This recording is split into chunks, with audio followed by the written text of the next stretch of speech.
Hello friends, मैं राकेश स्वागत करता हूं आपके अपने इंग्लिश यूट्यूब चैनल मस्ती इंग्लिश क्लासेस पर। फ्रेंड्स, पिछले वीडियो में आपने सीखा था प्रेजेंट इंडेफिनिट के इंट्रोगेटिव सेंटेंस के क्लोज एंडेड क्वेश्चन को। आज की क्लास में आप सीखेंगे प्रेजेंट इंडेफिनिट के इंट्रोगेटिव सेंटेंस के ओपन एंडेड क्वेश्चन को। तो ये ओपन एंडेड क्वेश्चन क्या होती है, ये किस प्रकार काम करती है आपके लिए, इसकी चर्चा हम लोग आज के वीडियो में करेंगे और आप सीखेंगे। तो आइए बातें करते हैं ओपन एंडेड क्वेश्चन की। एक मिनट, थोड़ा मैं पानी पी लूं।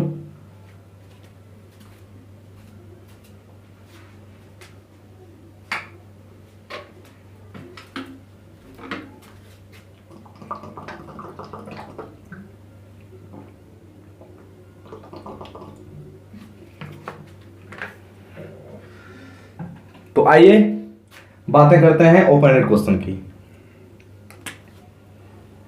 Open ended question.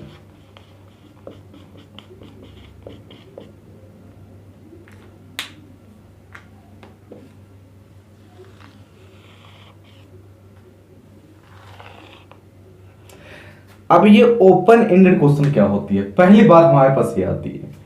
Friends, open ended question, open का अर्थ होता है खुला हुआ, एंडेड जो एंड हो, क्वेश्चन जो क्वेश्चन हो, मतलब ऐसा क्वेश्चन जिसका रिप्लाई एंड ना हो, वो क्या हो, ओपन हो। अर्थात आप कहेंगे उसका रिप्लाई कुछ भी हो सकता है, उसका रिप्लाई बंद नहीं हो सकता। तो वो किस प्रकार रिप्लाई होती है, क्या होती है, इसके चर्चा हम लोग करने वाले हैं। यदि आप बोलते हैं आप क्या करते हैं,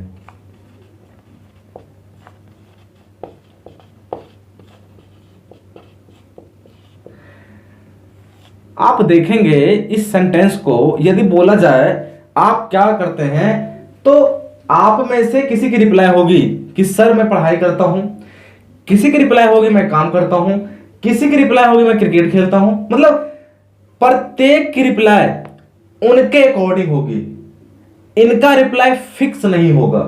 यदि इनका रिप्लाई फिक्स नहीं होगा, इनका रिप्लाई कुछ भी हो सकता है, वो सामने वाले व्यक्ति के ऊपर जिससे मैं कुछ पूछ रहा हूं तो उसकी रिप्लाई उसके अकॉर्डिंग होगी। तो अर्थात आप कहेंगे कि उसका रिप्लाई एंड नहीं, उसका रिप्लाई क्या है, ओपन है। तो इस प्रकार की सारी सेंटेंस जिसका रिप्लाई ओपन हो वो होती है ओपन एंडेड क्वेश्चन। तो ओपन एंडेड क्वेश्चन में अब सबसे पहले आप किस प्रकार उसके रिप्लाई को जानेंगे और किस प्रकार वो कोई क्वेश्चन वर्ड होगी जो रिप्लाई अलग अलग कर सकती है। तो सबसे पहले हम लोग उस क्वेश्चन वर्ड को जानने की कोशिश करते हैं। क्वेश्चन वर्ड का अर्थ होता है ऐसा वर्ड जिसके द्वारा क्वेश्चन पूछा जाए।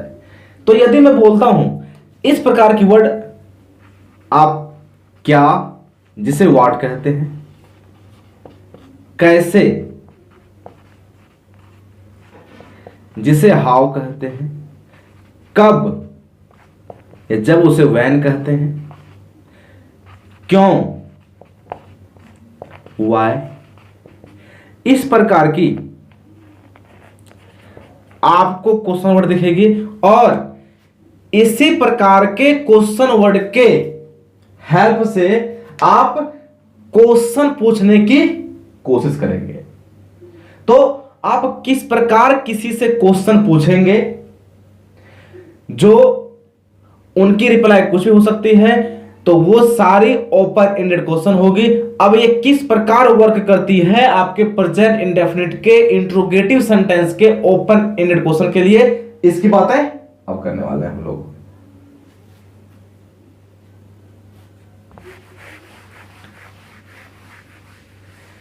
अब इनके ट्रांसलेट को सीखने के लिए आप एग्जाम्पल को देखेंगे। यदि मैं एग्जांपल लूं, आप क्या करते हैं,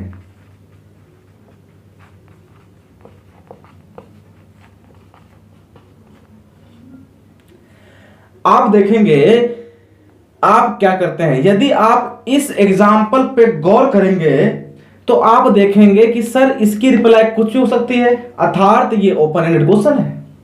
तो सबसे पहले ओपन एंडेड क्वेश्चन में हमें देखना पड़ता है कि इसमें क्वेश्चन वर्ड क्या है। तो यदि आप इस सेंटेंस को गौर करेंगे, आप क्या करते हैं, तो आप इसमें फाइंड करेंगे कि इस सेंटेंस में क्वेश्चन वर्ड क्या है, क्वेश्चन वर्ड। तो सबसे पहले आप क्वेश्चन को लिखेंगे, आपने क्वेश्चन वर्ड व्हाट लिखा। इसके बाद आप देखते हैं कि आपके सब्जेक्ट की कहानी, इस सेंटेंस में जो आपकी सब्जेक्ट है, जो आपकी सब्जेक्ट है वो सब्जेक्ट प्लूरल है। और आपने ये सीखा है कि प्रेजेंट इंडेफिनिट में हमारी हेल्पिंग वर्ब जो होती है वो रूट वर्ब डू होती है, जो प्लूरल होती है, और इसको सिंगुलर आप डज करते हैं। इसे आप पिछले क्लास में सीख चुके हैं। तो आपने यह भी सीखा है कि यदि आपकी सब्जेक्ट प्लूरल हो तो वो वर्ब का डिमांड भी करती है क्या, प्लूरल। तो आप देख रहे हैं आपकी सब्जेक्ट क्या है, वो आपने देखा प्लूरल है, तो वर्ब क्या चाहिए, इसे चाहिए प्लूरल। तो आप क्या लेंगे, डू आपने लिया प्लूरल वर्ब। इसके बाद आप जिस सब्जेक्ट की बातें कर रहे हैं उसे आप लिखेंगे, तो आपने लिखा यू। अब आपको पता है यहां मेन बातें करने की हो रही है, जो मेन वर्ब है, तो आप क्या लिखेंगे, आप लिखेंगे डू। आपने फाइनली तैयार किया व्हाट डू यू डू, आप क्या करते हैं। इस ये डू आपका हेल्पिंग वर्ब है, ये डू आपका, ये यू आपका सब्जेक्ट है जो प्लूरल है, ये डू आपका मेन वर्ब है, और व्हाट ये क्वेश्चन वर्ड है जिसके माध्यम से आप क्वेश्चन पूछने की कोशिश कर रहे हैं। तो इस प्रकार आप कह सकते हैं कि इस प्लूरल के चलते मैंने इस हेल्पिंग वर्ब को भी क्या लिया, प्लूरल लिया। इस प्रकार आपने ओपन एंडेड क्वेश्चन के ट्रांसलेशन को बनाया। अब मैं एक एग्जांपल और लेता हूं।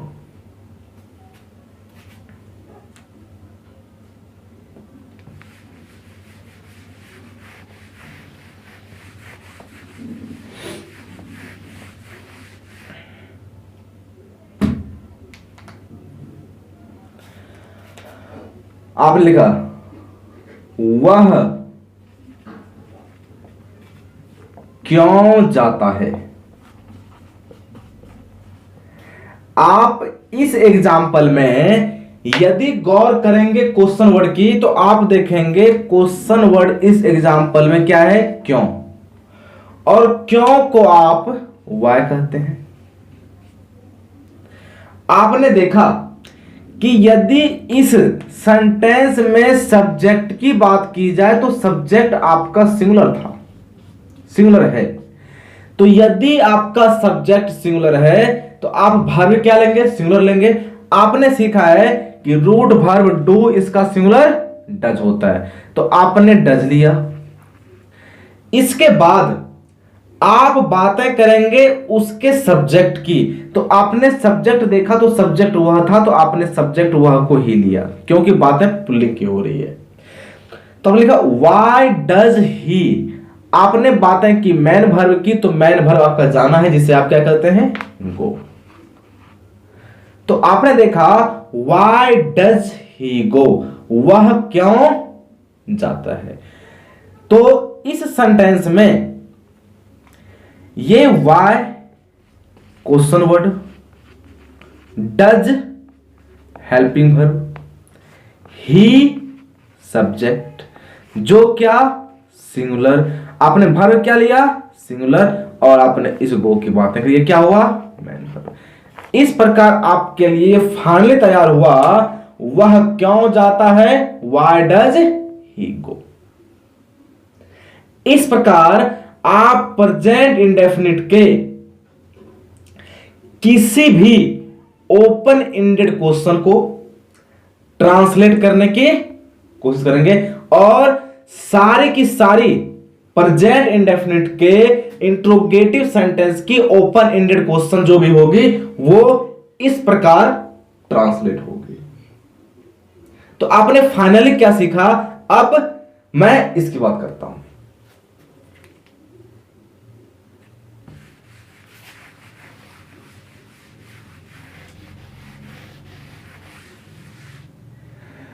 आपने फाइनली सीखा कि आपके पास कोई क्वेश्चन वर्ड होगी जो व्हाट हो सकती है, हाउ हो सकती है, वाई हो सकती है, व्हेन हो सकती है, इस प्रकार हो सकती है।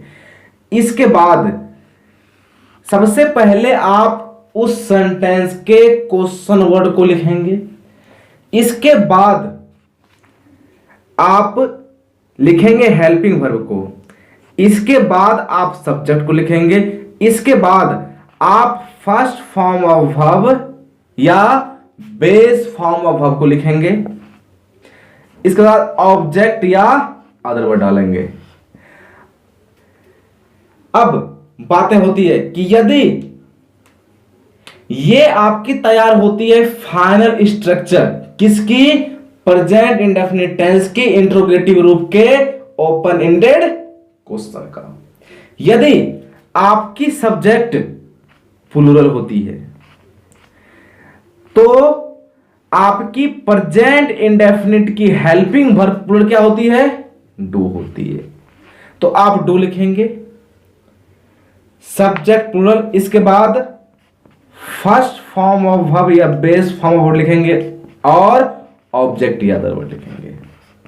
आप इस बेस फॉर्म ऑफ वर्ब के साथ कोई बदलाव नहीं कर सकते। क्यों? क्योंकि आपने यह सीखा है कि जो हमारी सिंगुलर या प्लूरल होती है वर्ब की कहानी, वो सब्जेक्ट में हम लोग हेल्पिंग वर्ब के साथ करते हैं इंट्रोगेटिव सेंटेंस में। अब यदि आपकी सब्जेक्ट सिंगुलर हो तो आपने यह भी सीखा है कि सिंगुलर वर्ब हमारे लिए प्रेजेंट इंडेफिनिट में रूट वर्ब डज होती है। तो आप डज लेंगे, आपकी सब्जेक्ट सिंगुलर होगी, इसके बाद आप बेस फॉर्म या फर्स्ट फॉर्म ऑफ वर्ब लेंगे और ऑब्जेक्ट या अदर वर्ड लेंगे। इस प्रकार आप अपने प्रेजेंट इंडेफिनिट के इंट्रोगेटिव सेंटेंस के ओपन एंडेड क्वेश्चन के सभी सेंटेंस को इस स्ट्रक्चर के माध्यम से उसे ट्रांसलेट करेंगे। इसमें बोला what does he do, what do you want. इस प्रकार इस सेंटेंस के माध्यम से, इस स्ट्रक्चर के माध्यम से आप सारे इंट्रोगेटिव सेंटेंस के जो ओपन एंडेड क्वेश्चन की होगी वो कर पाएंगे। तो आई थिंक यहां तक आपको मेरी क्लास पसंद आई होगी। यदि ये आपको मेरी क्लास पसंद आती हो तो आप अपने चैनल मस्ती इंग्लिश क्लासेस को सब्सक्राइब करना नहीं भूलें और इससे आप शेयर करना भी नहीं भूलें, क्योंकि यदि आपके पास चैनल सब्सक्राइब है तो किसी भी नई वीडियो की अपडेट आपको नोटिफिकेशन में मिल जाती है और वो मिल जाएगी। और जो नए जुड़ने वाले हैं वो इस चैनल को सब्सक्राइब कर लें, क्योंकि उससे आपको हमेशा वीडियो की अपडेट मिलती रहेगी। मुझे उम्मीद है मेरी क्लास आपको पसंद आई होगी। तो अब इसके आगे की क्लास हम लोग अगले क्लास में इसकी चर्चा करेंगे। जो प्रेजेंट इंडेफिनिट की हो चुकी है तो वो हमारी प्रेजेंट कॉन्टिन्यूअस की होगी, जिसमें हम लोग डिटेल्स चर्चा करेंगे प्रेजेंट कॉन्टिन्यूअस के बारे में कि वो क्या है, कैसे होती है, और हम लोग उसके ट्रांसलेशन को किस प्रकार करेंगे। तो मिलते हैं अगले वीडियो में, तब तक के लिए बाय बाय।